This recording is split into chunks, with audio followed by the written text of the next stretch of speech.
नमस्कार दोस्तों, आपके अपने YouTube channel GK by Sunil sir में आपका स्वागत है। दोस्तों, जैसे कि स्क्रीन पर आपको दिख रहा है, आज हमारा एक राजस्थान जीके का, राजस्थान ज्योग्राफी का एक ऐसा नया टॉपिक है, उससे भी एग्ज़ाम में बहुत बार क्वेश्चन पूछे जाते हैं।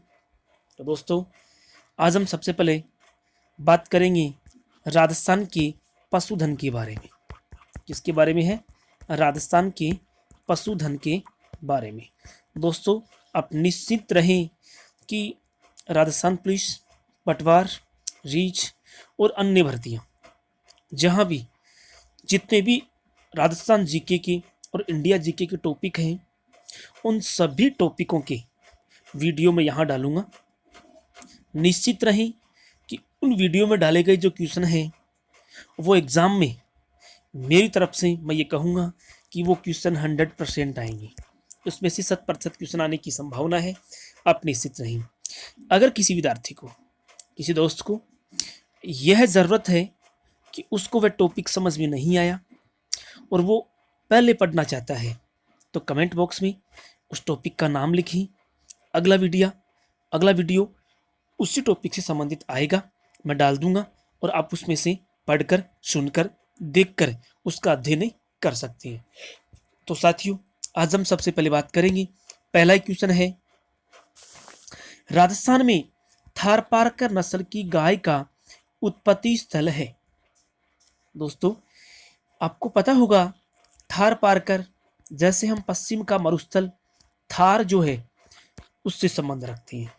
आपको पता होगा कि थारपारकर पाकिस्तान का एक जिला भी है। थारपारकर कहाँ का है? पाकिस्तान का एक जिला भी है।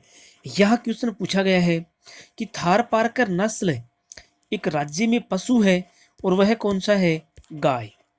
गाय की एक नस्ल है। इसका उत्पत्ति स्थल कहाँ है? थारपारकर गाय की पशु जो है, इसका उत्पत्ति स्थल कहाँ है? तो दोस्तों, यहाँ पूछा गया है सुहालका, नागौर, मालानी, बाड़मेर, पुष्कर, अजमेर, आबू, सिरोही। दोस्तों याद रखना, मालानी बाड़मेर, मालानी बाड़मेर, मालानी बाड़मेर जो है, हम ये कह सकते हैं सिंध क्षेत्र भी नाम आ सकता है। क्या आ सकता है? कहने का अर्थ ये है, ऑप्शन में मालानी नहीं आकर अगर ऑप्शन में सिंध क्षेत्र आ जाए, तब भी आपको क्या करना है? थारपारकर नस्ल की गाय का उत्पत्ति स्थल क्या मानना है? सिंध क्षेत्र ही मानना है। दोस्तों, आपको याद होगा, पाकिस्तान के दो प्रांतों की सीमा राजस्थान को लगती है। दो राज्य हैं पाकिस्तान के, एक तो पंजाब प्रांत है और दूसरा कौन सा है? सिंध प्रांत है। और पाकिस्तान का थारपारकर जो जिला है, वो कौन से प्रांत में आता है? वो सिंध प्रांत में ही आता है। और इसी प्रांत में उत्पत्ति हुई एक गाय नस्ल की, और उसका नाम क्या रखा गया? थारपारकर। दोस्तों, इस नस्ल की विशेषता है कि ये जो नस्ल है, ये अधिक दुग्ध देने वाली है। ये कैसी है? अधिक दुग्ध उत्पादन के लिए जानी जाती है। और दोस्तों, अगर क्वेश्चन पूछा जाए कि यह थारपारकर नस्ल की गाय ये राजस्थान में कहाँ कहाँ पाई जाती है, तो दोस्तों यह राजस्थान में जैसलमेर, मतलब थार के जो जिले हैं, देखो नाम ही आ गया, पहचान मिल गई हमें, एक ट्रिक मिल गई हमें। थार है तो थार वाले जिले कौन से हैं? तो दोस्तों, थार वाले जिलों में जैसलमेर है, बाड़मेर है, जोधपुर है, और इसी के साथ हम बात करें तो सांचौर जो जालोर का क्षेत्र है, सांचौर, सांचौर जो कौन से जिले में पड़ता है? जालोर जिले में पड़ता है। तो ये क्षेत्र भी है, ये भी कौन सी नस्ल के लिए? वो भी गाय की थारपारकर नस्ल के लिए ही जाना जाता है। सुहालका नाम दिया दोस्तों, ये नागौर में है। ये कहाँ है? नागौर में। और गाय की एक नस्ल है, उसका नाम क्या है? नागौरी। क्या नाम है? नागौरी। नागौरी नस्ल की गाय का उत्पत्ति स्थल अगर पूछा जाए तो सुहालक या सुहालका गांव कहाँ पड़ता है? नागौर में। तो नागौरी नस्ल का उत्पत्ति स्थल, नागौरी एक गाय की नस्ल है। नागौरी कौन सी है? एक गाय की नस्ल है। और दोस्तों, यह इसका उत्पत्ति स्थल है, ये सुहालक नागौर में है। और ठीक है, उसके बाद बात करें कि ये राजस्थान में कहाँ कहाँ पाई जाती है, तो नागौरी नस्ल की जो गाय है, एक तो नाम से स्पष्ट हो रहा है कौन सा जिला है, नागौर जिले में। इसके अलावा दोस्तों यह जोधपुर के कौन से क्षेत्र में? यह है जोधपुर के उत्तरी पूर्वी क्षेत्र में। जोधपुर के कौन से क्षेत्र में? उत्तरी पूर्वी, क्योंकि जोधपुर का उत्तरी पूर्वी जो क्षेत्र है उसकी सीमा किसके साथ लगती है? नागौर के साथ। तो ये उसका बीच का एक क्षेत्र है जहां पर एक गाय की नस्ल पाई जाती है, और वह नस्ल कौन सी है? वह नागौरी नस्ल है। ठीक है दोस्तों, विशेषता है नागौरी गाय तो स्पेशल नहीं, लेकिन नागौरी जो नस्ल होती है उसके बैल क्या होते हैं? पूरे भारत भर में सर्वश्रेष्ठ होते हैं। अगर क्वेश्चन आ जाए कि निम्न में से गाय के बैल की सर्वश्रेष्ठ नस्ल है तो वह कौन सी है? नागौरी है। सर्वश्रेष्ठ क्यों है? तो दोस्तों नागौरी नस्ल के जो बैल होते हैं यह मजबूत कद काठी के होते हैं। ये क्या होते हैं? मजबूत कद काठी के होते हैं, सुंदर होते हैं। और इन बैलों का जो मजबूत कद काठी होने के कारण ये जो बैल हैं ये दोस्तों किसके काम आते हैं? ये हल जोतने, एक तो किसके काम आते हैं? हल जोतने, और उसी के साथ साथ दोस्तों वजन ढोने या बोझा ढोने के उपयोग में लिए जाते हैं। तो ये बात भी यहाँ बड़ी महत्वपूर्ण है। और बहुत बार गाय पशु से संबंधित क्वेश्चन एग्जाम में पूछा है तो उसमें नागौरी और थारपारकर के बारे में बहुत बार पूछा जाता है। इसलिए मैंने इस क्वेश्चन में आपको थारपारकर के बारे में विस्तार से समझाया और नागौरी नस्ल के बारे में विस्तार से समझाया। ठीक है, थारपारकर मालानी बाड़मेर और नागौरी सुहालका नागौर। ठीक है, अगला क्वेश्चन है दोस्तों, देखिए, पशुपालन विभाग राजस्थान सरकार के नस्ल सुधार कार्यक्रम के अंतर्गत ली गई जखराना, सिरोही एवं मारवाड़ी नस्लें संबंधित है। राजस्थान राज्य पशुपालन विभाग जो राजस्थान सरकार का एक विभाग है, उसने पशुओं की नस्ल को सुधारने के लिए कार्यक्रम चलाया। ठीक है, कार्यक्रम चलाया तो उसमें एक पशु की नस्लों के नाम दे दिए। क्या दे दिए? जखराना एक पशु की नस्ल है, सिरोही एक पशु की नस्ल है, और मारवाड़ी भी क्या है? एक पशु की नस्ल है। अपने को इस क्वेश्चन में ये बताना है कि ये नस्लें कौन से पशु की हैं। तो दोस्तों ये नस्ल जो है ये बकरियों की है। बकरी जो है इसका संबंध किससे है? बकरी से, बकरी पशु संबंधित है। दोस्तों जखराना के संबंध में बात करें तो जखराना जो है ये जखराना का उत्पत्ति स्थल है अलवर जिले का जखराना गांव। अलवर जिले का कौन सा है? जखराना गांव। और जखराना गांव के नाम के आधार पर ही बकरी के नस्ल का नाम क्या रख दिया? जखराना। दोस्तों याद रखना, यह जो बकरी है ये सर्वश्रेष्ठ दुग्ध देने वाली, मतलब अधिक दुग्ध देने वाली, अगर क्वेश्चन आ जाए एग्जाम में कि निम्न में से सबसे अधिक दुग्ध देने वाली बकरी है तो वह कौन सी है? जखराना है। कौन सी है? जखराना। ठीक है, और क्वेश्चन आ जाए कि जखराना नस्ल की बकरियां राजस्थान में पाई जाती हैं तो कौन से जिले में पाई जाती है? अलवर जिले में पाई जाती है। दूसरी, सिरोही एक बकरी की नस्ल है। सिरोही किसकी नस्ल है? एक बकरी की नस्ल है। और दोस्तों ये पाई जाती है राजस्थान की सिरोही जिले में। कहाँ पाई जाती है? सिरोही में। सिरोही से लगता हुआ जिला है जालोर। सिरोही से लगता हुआ कौन है? जालोर। और उसी के नजदीक उदयपुर, उसके पूर्वी साइड में कौन है? उदयपुर। और उसी के उत्तरी साइड में कौन है? अजमेर। इन सभी जिलों में पाई जाने वाली एक बकरी की नस्ल है जिसका नाम क्या है? सिरोही। सिरोही नस्ल की बकरियां जो हैं दोस्तों ये पाली जाती है मांस उत्पादन के लिए। ये दुग्ध से ज्यादा क्या देती है? मांस। वैसे तो ये बहुप्रयोजनी नस्ल है। वैसे तो क्या है? बहुप्रयोजनी है, मतलब दुग्ध के लिए भी और उसके साथ साथ किसके लिए? मांस के लिए भी पाला जा सकता है। दोस्तों आपको मारवाड़ी जो है ये पश्चिम का राजस्थान का जो मारवाड़ का क्षेत्र है उसी मारवाड़ के क्षेत्र में पाई जाने वाली बकरी है। जैसे पाली है, जोधपुर है, नागौर, बाड़मेर का कुछ भूभाग ऐसा है जहां मारवाड़ी नस्ल की बकरियां पाई जाती हैं। दोस्तों क्या आपको पता है कि राजस्थान में बिना सींग वाली बकरी जो है यह शेखावाटी क्षेत्र में पाई जाती है। कहाँ पाई जाती है? शेखावाटी क्षेत्र में पाई जाती है। दोस्तों याद रखना, शेखावाटी क्षेत्र की यह बिना सींग वाली जो बकरी है इसका आविष्कार करने का जो काम है ये काजरी के वैज्ञानिकों ने किया है। किसने किया है? सी SENTRALI, ठीक है, central arid zone research institute. इसका मुख्यालय राजस्थान के जोधपुर में है। ये कहाँ है? जोधपुर में। और इसके द्वारा दोस्तों एक बिना सींग वाली बकरी की नस्ल शेखावाटी नस्ल को तैयार किया। तो यह बात आपको याद रखना है दोस्तों, ये एग्जाम में बहुत बार पूछा गया है। बिना सींग वाली बकरी की नस्ल है शेखावाटी। इस बिना सींग वाली बकरी का आविष्कार या अपन कह सकते हैं विकसित, ये नस्ल जो है ये विकसित किसने करी? तो ये काजरी के वैज्ञानिकों ने करी है। काजरी का पूरा नाम क्या है? तो इसको वैसे तो कहते हैं दोस्तों केंद्रीय शुष्क अनुसंधान केंद्र। अगर इंग्लिश में आ जाए कि प्रत्येक का अर्थ बताना है तो central arid zone research institute. और राजस्थान में इसका मुख्यालय कहाँ है? तो कहाँ है? जोधपुर में है।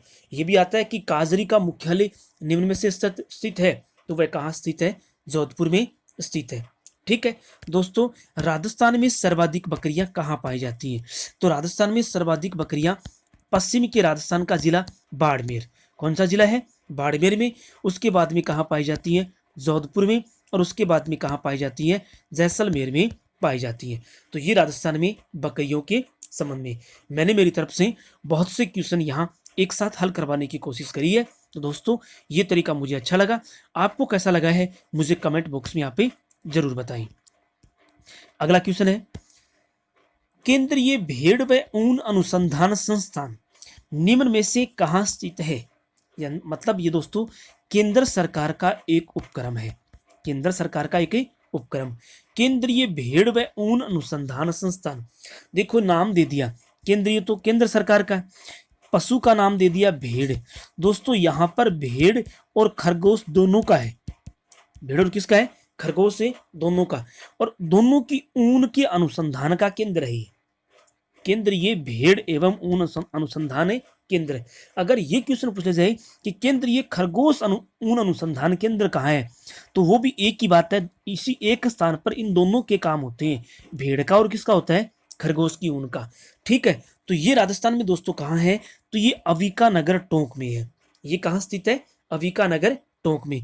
ये क्वेश्चन दोस्तों बहुत बार एग्जाम में आया है कि केंद्रीय भेड़ ऊन अनुसंधान संस्थान राज्य के निम्न में से कहाँ स्थित है? तो अविका नगर टोंक में स्थित है। दोस्तों आपको पता होगा टोंक का मालपुरा क्षेत्र, कौन सा क्षेत्र है?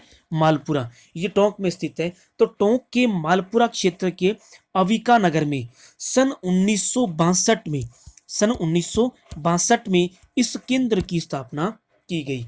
केंद्रीय भेड़ एवं ऊन अनुसंधान संस्थान अविका नगर टोंक की स्थापना कब हुई? तो कब हुई है? 1962 में हुई है। वैसे अगर अविका नगर एग्जाम में नाम नहीं आए तो क्या आ सकता है? मालपुरा नाम भी आ सकता है। ये टोंक के मालपुरा। दोस्तों आपने वैसे राजस्थान की ज्योग्राफी में जब आप उसके फिजिकल डिवीजन के बारे में बात करते हो तो नाम आता है ना मालपुरा करौली का मैदान आता है। तो ये वही मालपुरा क्षेत्र है जो टोंक में स्थित है। और वहाँ एक स्थान है जिसका नाम क्या है? अविका नगर। और अविका नगर में स्थापित है केंद्रीय भेड़ एवं ऊन अनुसंधान संस्थान। ठीक है, इसकी स्थापना 1962 में की गई है। दोस्तों अब बात करते हैं कि इसका उद्देश्य क्या है, मतलब ये केंद्र यहाँ क्यों स्थापित किया गया? तो केंद्र स्थापित करने का उद्देश्य क्या है? तो दोस्तों इसका उद्देश्य है, एक तो नाम है भेड़ पशु, देखो दिया हुआ है। ठीक है, दूसरा मैंने आपको बताया एक है खरगोश। एक कौन सा है? खरगोश। इनकी ऊन और मांस के लिए, एक तो ऊन, देखो यह नाम दे दिया ऊन, और दूसरा क्या है? मांस। ठीक है, उत्पादन में सुधार लाना, मतलब ऊन और मांस किन पशुओं के? भेड़ और खरगोश के ऊन और मांस के उत्पादन में सुधार लाना, पोषण और प्रजनन और ऊन विकास के लिए चलाया गया यह एक संस्थान है, ये एक कार्यक्रम है। मतलब ये भेड़ों की ऊन और मांस, खरगोश का ऊन और मांस के अनुसंधान का कार्य करता है। ठीक है, समझ गए इस बात को? चलो और बात करते दोस्तों। और मैंने यहाँ दोस्तों कुछ नाम दिए, जैसे बीचवाल कहाँ स्थित है? बीकानेर में स्थित है। ये कैसे प्रसिद्ध है दोस्तों? तो राजस्थान में मरु, अगर नाम आ जाए कि मरु क्षेत्रीय परिसर का मुख्यालय या उपकेंद्र राजस्थान में कहाँ स्थित है? तो मरु क्षेत्रीय परिसर उपकेंद्र राजस्थान में कहाँ स्थित है?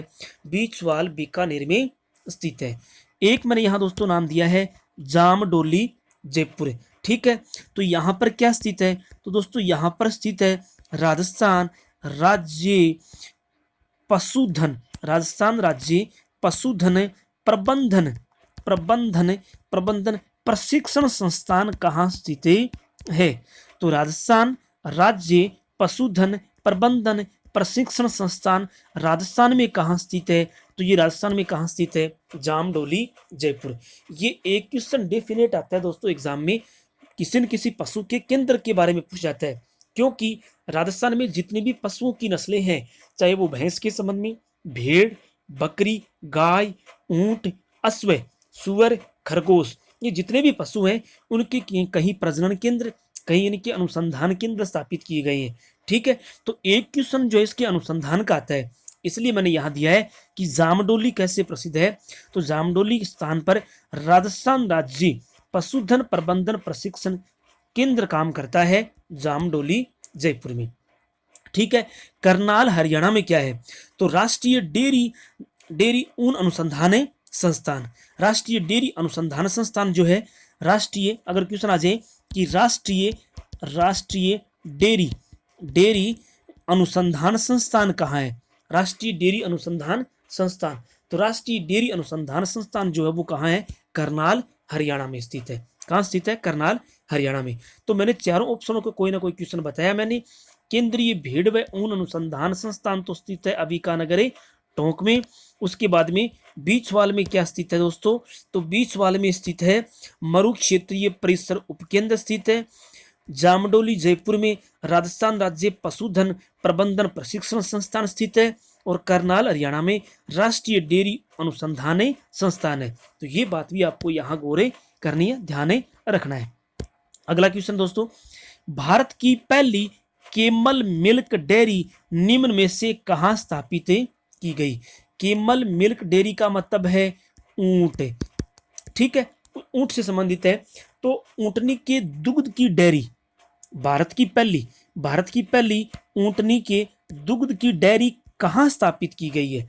तो दोस्तों ये पूछा गया, जिला दिया गया है जोधपुर, बाड़मेर, बीकानेर और जयपुर। तो यह भारत की पहली केमल मिल्क डेयरी जो है ये कहाँ स्थापित की गई है? बीकानेर में स्थापित की गई है। दोस्तों आपको पता होगा कि बीकानेर में राष्ट्रीय ऊंट अनुसंधान केंद्र है, या तो यह आ सकता है राष्ट्रीय उष्ट्र अनुसंधान केंद्र। उष्ट्र का मतलब ऊंट होता है। ऊंट अनुसंधान केंद्र कहाँ स्थित है? तो राष्ट्रीय उष्ट्र अनुसंधान केंद्र या राष्ट्रीय ऊंट अनुसंधान केंद्र है, ये बीकानेर के जोहड़बीड़ में स्थित है। कहाँ स्थित है? बीकानेर के जोहड़बीड़ में स्थित है। तो पहला क्वेश्चन तो आपको यही याद रखना है कि राष्ट्रीय ऊंट अनुसंधान केंद्र कहाँ है? तो जोहड़बीड़ बीकानेर में स्थित है। दोस्तों ये क्वेश्चन बहुत बार एग्जाम में आया है, और इसी केंद्र में जोहड़बीड़ बीकानेर में राष्ट्रीय ऊंट अनुसंधान केंद्र में ही भारत की पहली केमल मिल्क डेयरी की स्थापना की गई है। ठीक है दोस्तों, आपको पता होगा यहाँ पर ये डेयरी किसने स्थापित करी है? तो ये जो डेयरी है ये स्थापित करी है कजाकिस्तान की एक कंपनी है। कजाकिस्तान की क्या है? एक कंपनी, और कंपनी का नाम है मरकर कंपनी। कौन सी कंपनी है? मरकर कंपनी। मरकर कंपनी ने ग्रामीण बाहुल्य या ग्रामीण क्षेत्रों की जो ऊंटनियां हैं उनके दुग्ध को इकट्ठा कर उनकी एक डेयरी खोली गई है। तो कजाकिस्तान की कौन सी कंपनी? मरकर कंपनी। ठीक है, कहाँ? जोहड़बीड़ बीकानेर में। ठीक है, कहाँ की कंपनी? कजाकिस्तान की। कंपनी का नाम मरकर कंपनी। ठीक है, और दोस्तों ये ऊंट की डेयरी क्यों लगाई गई है? तो उसका एक कारण है दोस्तों, क्यों लगाई गई है कि मधुमेह जो रोग होता है, कौन सा रोग है? मधुमेह रोग। मधुमेह रोग की रामबाण औषधि है। रामबाण औषधि मतलब दवाई, मधुमेह रोग की एक रामबाण दवाई जो है ये ऊंटनी का दूध है, और इसीलिए राज्य के जोहड़बीड़ बीकानेर में केमल मिल्क डेयरी स्थापित की गई, जो भारत की क्या है?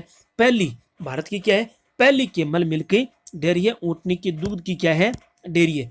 दोस्तों आपको पता होगा कि जोहड़बीड़ बीकानेर में जो राष्ट्रीय उष्ट्र अनुसंधान केंद्र है या ऊंट अनुसंधान जो केंद्र है, इस केंद्र की स्थापना 5 जुलाई 1984 को की गई। कब की गई?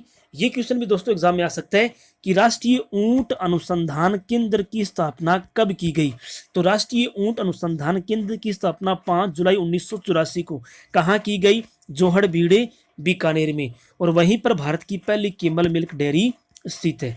अगला क्वेश्चन दोस्तों देखो, ये एक अपन ये कह सकते हैं कि स्थानीय जो भाषा है उसके आधार पर एक क्वेश्चन तैयार होता है। देखिए दोस्तों, अपनी संस्कृति कल्चर जो उससे भी क्वेश्चन आते हैं। यहाँ मैंने पशुधन में ही एक ऐसा क्वेश्चन दिया आपके सामने। देखो, ऐसा ऊंट जो बहुत बुढ़ा और क्या है, मरियल है, और क्या है, निकम्मा है, उसको अपन स्थानीय भाषा में क्या कहते हैं?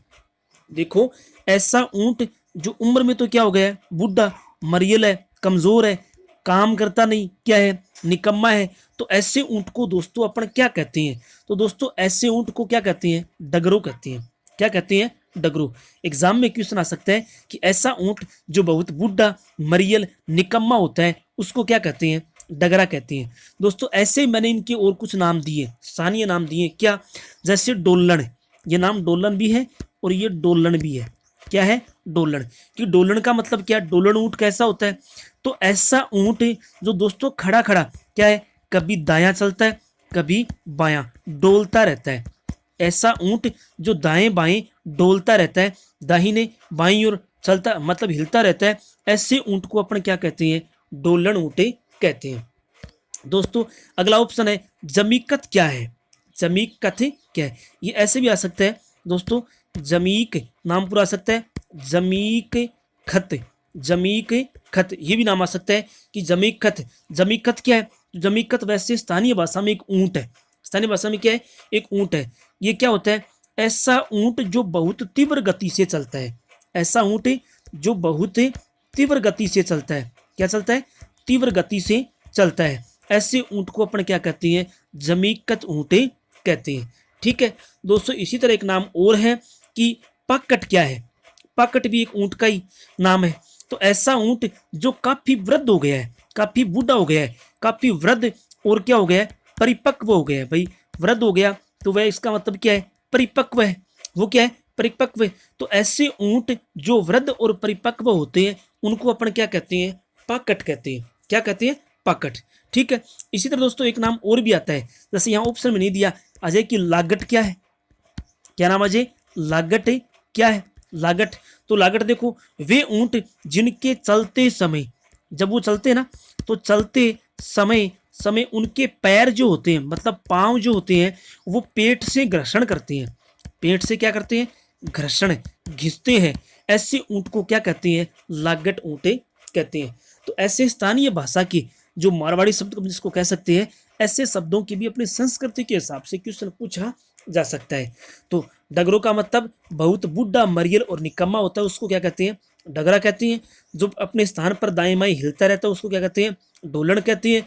जो ऊँट बहुत तेज गति चलते हैं उन्हें क्या कहते हैं? जमीकत कहते हैं। और पाकट का मतलब है ऐसे ऊँट जो काफी वृद्ध हो चुकी हैं और परिपक्व हो चुकी हैं, उन क्या कहते हैं? पाकट कहते हैं। और लागट क्या होता है? कि ऐसे ऊँट जिनके चलते समय पाँव जो होते हैं उसके पेट से रगड़ते रहते हैं, घर्षण होता रहता है, उनको क्या कहते हैं? लागट ऊँट कहते हैं। ठीक है, तो इसका आपको ध्यान ही रखना है। बहुत महत्वपूर्ण क्वेश्चन दोस्तों वो। छठा क्वेश्चन दोस्तों, निम्न में से भेड़ की किस नस्ल को भारत की मैरिनो कहा जाता है? देखिए दोस्तों, वैसे एक विश्व में मैरिनो नस्ल की एक भेड़ है। मैरिनो नस्ल की क्या है? एक भेड़ है। और सर्वोत्तम ऊन के हिसाब से, किसके हिसाब से? ऊन के हिसाब से यह सर्वश्रेष्ठ एक भेड़ की क्या होती है? नस्ल होती है। ठीक है, ज्यादा ऊन देती है। यहाँ आपके सामने कुछ भेड़ों की क्या है? नस्लें दे रखी हैं। मालपुरी भी क्या है? एक नस्ल है। सोनाड़ी भी क्या है? एक ही नस्ल है। सोकला भी क्या है? एक नस्ल है। और पुगल भी क्या है? एक नस्ल है। अपने को इसमें यह छांटना है कि इनमें से कौन सी नस्ल को भारत की मेरिनो कहते हैं।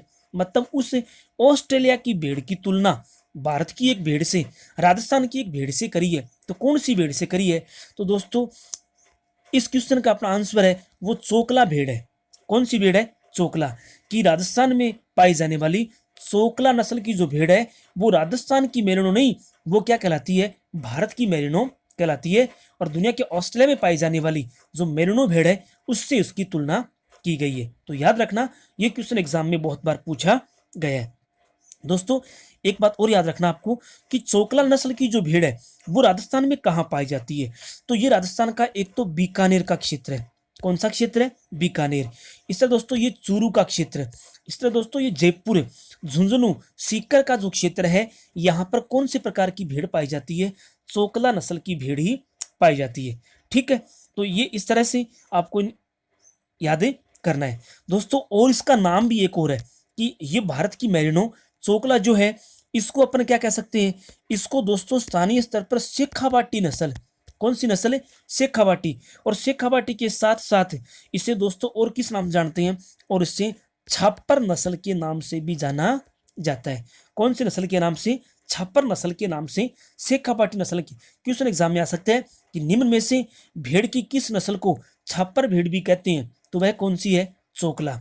ठीक है, एक और दोस्तों, ये जो चोकला भेड़ है ये एक साल में लगभग 1.4 केजी से लेकर लगभग 2.5 केजी तक क्या देती है? ऊन देती है। औसतन मतलब 1.5 किलो से लेकर 2.5 किलो तक एक साल में क्या देती है? ऊन देती है।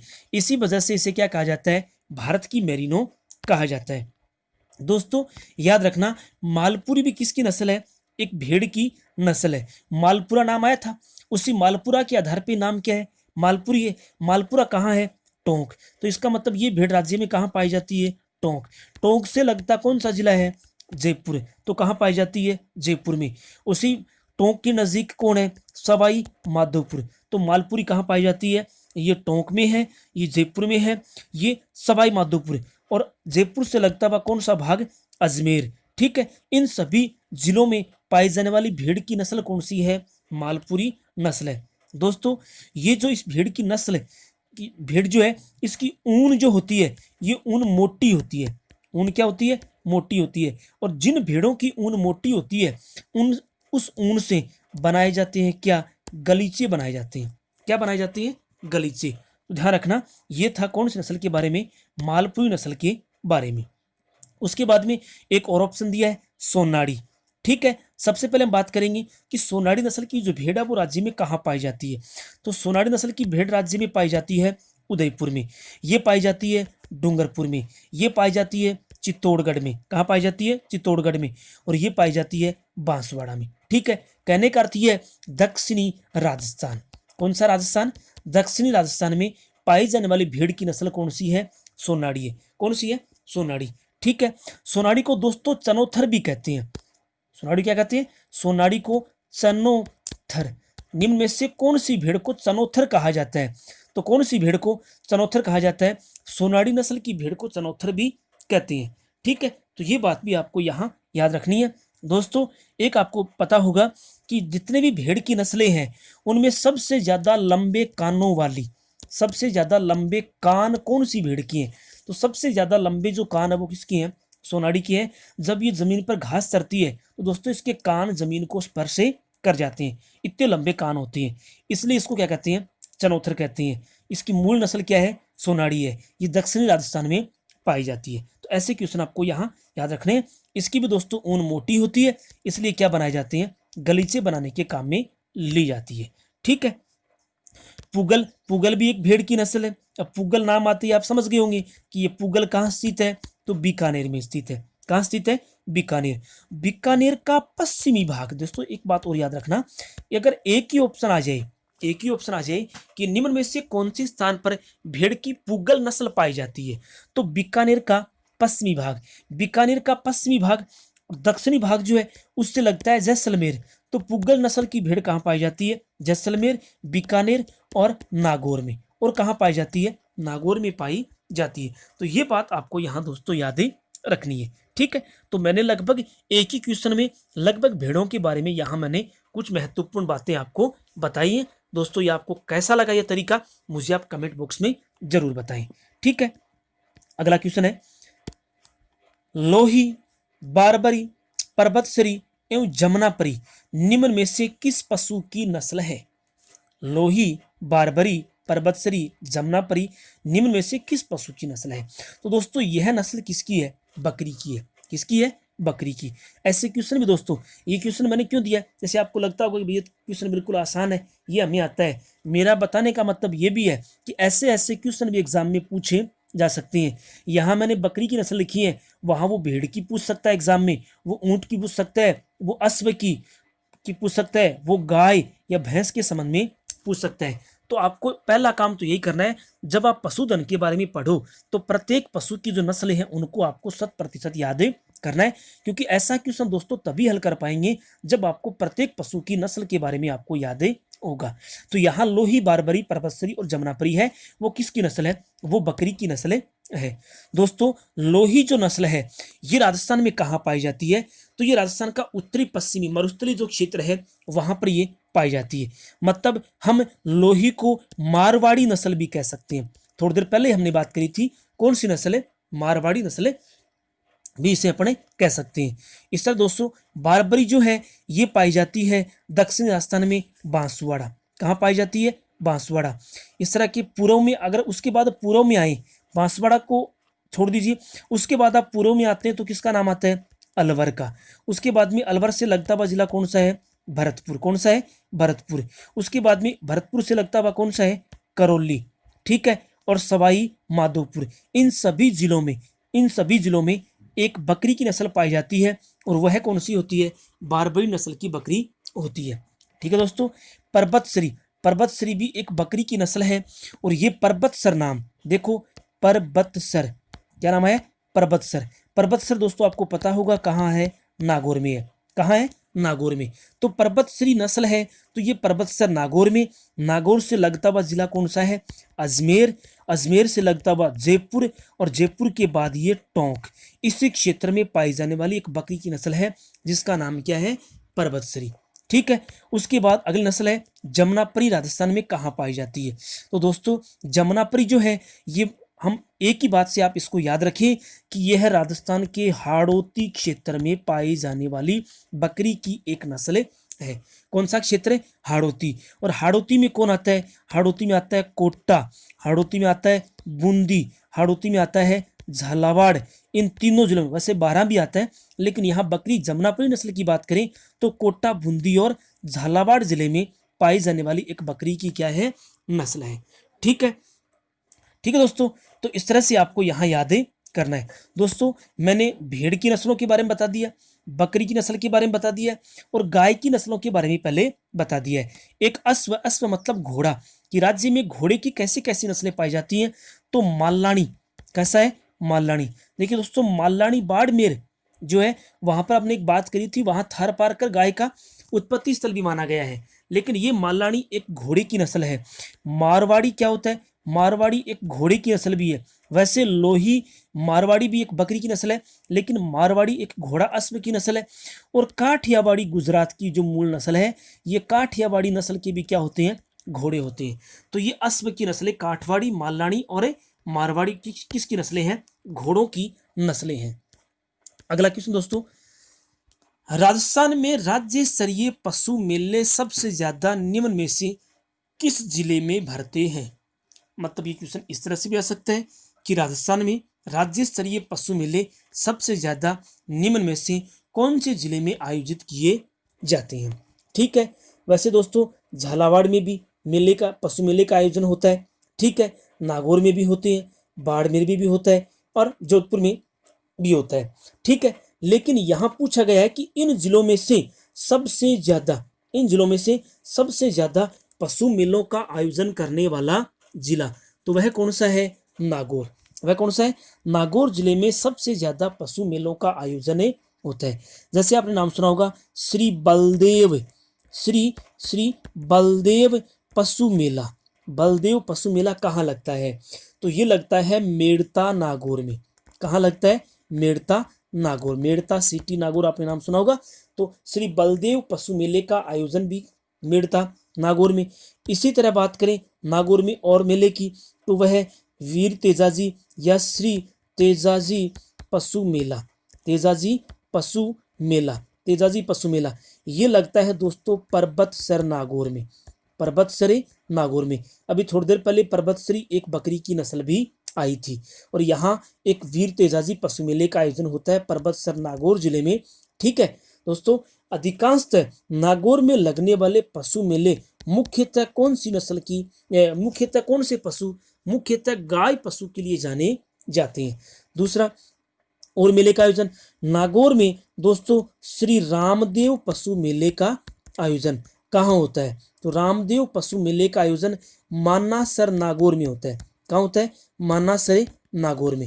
ठीक है, तो सबसे ज्यादा पशु मेले कहाँ भरते हैं? नागौर जिले में भरते हैं। ठीक है दोस्तों, अगले क्वेश्चन की बात करेंगे। एक रोग का नाम दिया है, रोग का नाम क्या है? Blue tongue. क्या नाम दिया है? Blue tongue.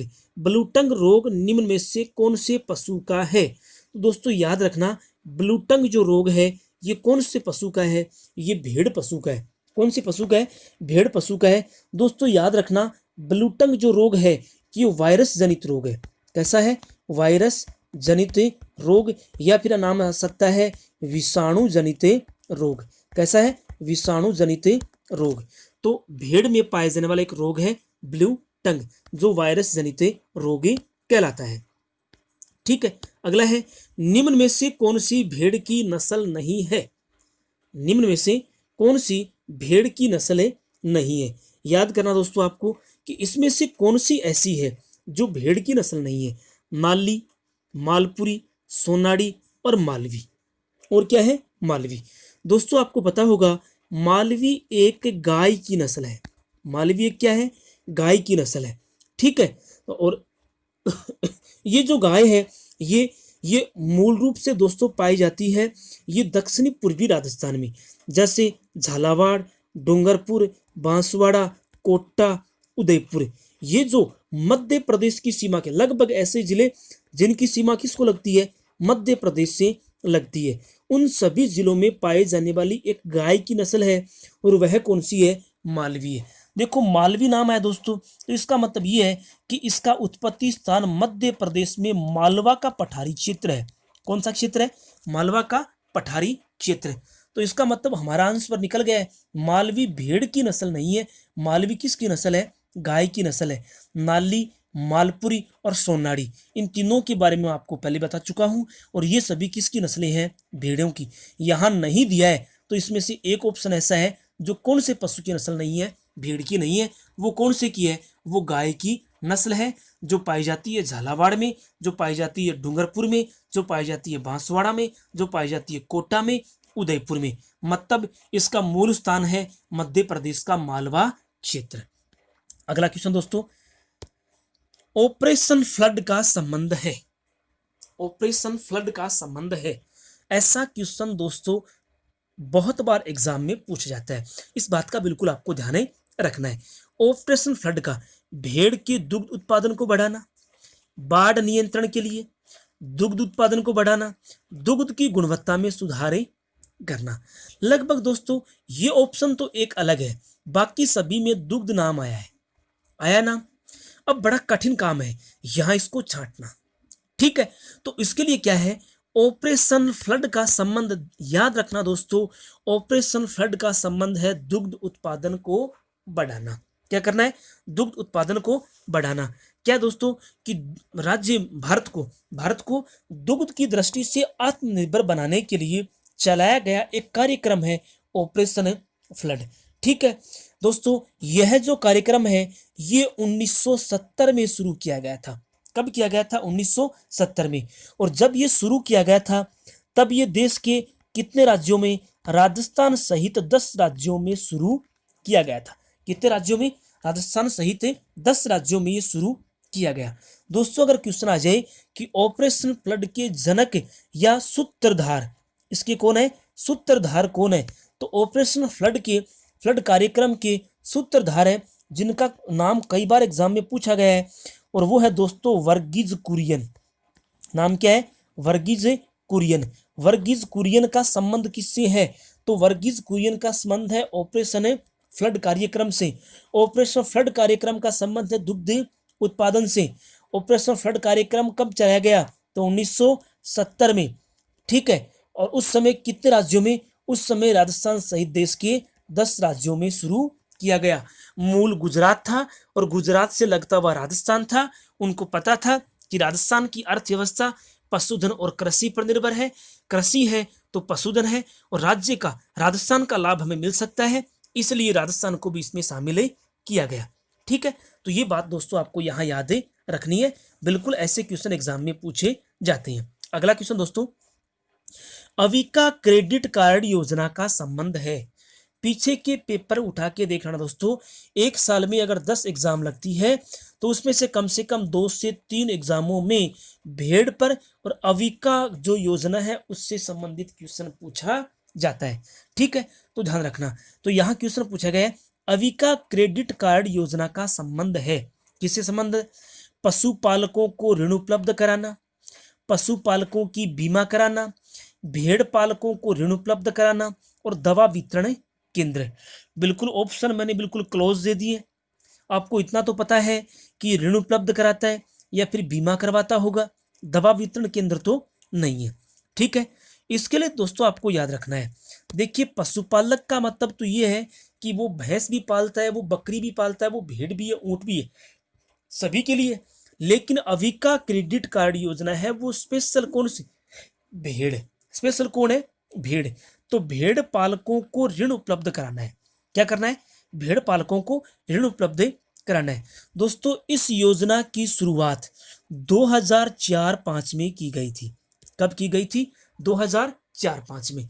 मतलब इस योजना के तहत केंद्रीय सहकारी बैंक, केंद्रीय सहकारी बैंक नाम सुनेंगे आपने, केंद्रीय सहकारी बैंकों के द्वारा इस योजना के तहत भेड़ पालक जो लोग हैं उनको उनको ऋण उपलब्ध कराने का काम करती है। मतलब प्रति पशु ये 150 रुपए से लगभग 12,500 रुपए तक उपलब्ध कराती है। ऐसी एक भेड़ पालकों की उत्थान के लिए, भेड़ पालकों को ऋण उपलब्ध कराने के लिए चलाई गई योजना का नाम क्या है? अविका क्रेडिट कार्ड योजना। ठीक है, तो इस योजना की शुरुआत भी पूछ सकती है, योजना का संबंध भी पूछ सकते हैं, और यह चलाया किसने? तो केंद्रीय सहकारी बैंकों के माध्यम से। ठीक है, अगला क्वेश्चन दोस्तों देखो दोस्तों, पिछली बार ये पटवार के एग्जाम में पूछा गया क्वेश्चन है, मुख्यमंत्री पशुधन निःशुल्क दवा योजना का प्रारंभ कब हुआ? मुख्यमंत्री पशुधन निःशुल्क दवा योजना का प्रारंभ कब हुआ? तो बिल्कुल क्लोज ऑप्शन दिए, निकट के ऑप्शन दिए। आपको इतना तो पता होगा कि भाई डेफिनेट हो गया, 15 अगस्त को शुरू की गई थी। कब की गई थी? 15 अगस्त को। लेकिन 15 अगस्त 2002 में करी है, 2011 में, 12 में, 14 में।